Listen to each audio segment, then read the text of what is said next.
Hi, thank you for joining me for yet another exciting session of Management 6019. Today, I will be engaging you in an intriguing discussion entitled Emotions in the Workplace. Does it have a positive or negative impact? I will be discussing the overview, the positive impacts, which include job satisfaction, the reaction of employees to others, and the reaction of others to employees. Also, the negative impacts, which include job burnout, lack of productivity, and the lack of cultural awareness. I will also make 2 recommendations and finally do a wrap up. Now let's get right into it. Can we define organizational emotions? How do these two really go together? Because it is said that in an organization, emotions should not be displayed. In primitive times, memos and face-to-face conversations were the prime means of communication. Modern organizations have now adapted the use of technology that limits face-to-face conversation and creates a seemingly informal environment where emotions are loosely expressed. Creamer 2011.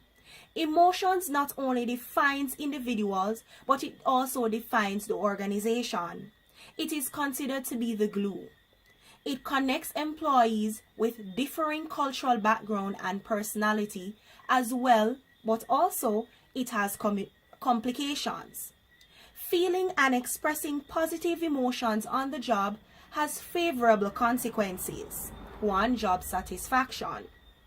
This is directly linked to employees' emotions. When the channel and tone of communication is effective between managers and employees to employees, then it gives greater job satisfaction. Employees are inclined to render their utmost service to the organization because they feel both respected and valued. The reaction of employees to others, where the employees will voluntarily help others and display a greater drive or persistence in getting desired outcomes or goals. When employees are satisfied, then the organization will benefit from greater productivity. Peld et al. 1994. Reaction of others to employees. Especially in a customer service-oriented environment, it is pivotal that positive emotions are expressed. Social interaction with customers, clients, or patients are a significant part of the job. This helps to exceed customers' expectations and give a higher quality of social context. Peld et al. 1994. On the contrary, what is left on the inside will always show on the outside. There is lack of productivity. When employees are emotionally abused, it often shows in their expression and their tone.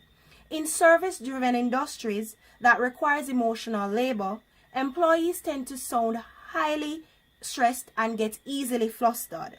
Managers and supervisors alike are not tactful in their display of emotion towards employees, especially when there is low performance, all of which causes demotivation for employees and lessens productivity.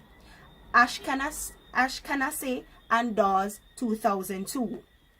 There is also job burnout.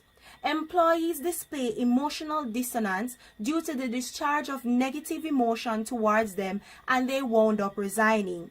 For call center agents, when their calls are replayed, it is evident that even though they say to the customer that they understand what they're going through or they're sorry for the inconvenience caused, they truly do not care what the customer is experiencing. And even the customers have acknowledged this. Halls et al. 2007. There is lack of cultural awareness. It poses a challenge, especially in large organizations, to create cultural awareness for cultures present within the organization. At present, there are Mexican expats within my organization. Recently, an employee resigned because she felt that she was being unprofessionally dealt with. Whilst the Mexican culture, the emotions displayed towards her were non-offensive. Now, how can these emotions be effectively managed within the organization? Remember, emotions are not just words, but they are actions. Motivating employees is an exceptional way of channeling positive energy and emotions within the workplace. Begin by ensuring that there is transparency and employees are fully equipped to perform their job. Just the same, recognize your employees and show them that they are appreciated. Lastly, lead by example. Instead of showing a negative attitude, lead by showing an infectious attitude that boosts staff morale. McFarlane 2017. And finally, people are emotions, and thus their behavior or actions will inevitably reflect their feelings. Employees exude positive outcomes or emotions rather, like anxiety and excitement when they receive positive feedback or rewards. Negative feelings like envy and disrespect are displayed when employees are dissatisfied with their results or if their results were unfavorable. The ability to effectively handle these emotions, whether positive or negative, will determine how quickly you recover from the excitement or disappointment. Brem, no date. Thank you so much for joining me once again in this exciting discussion. See you again next week.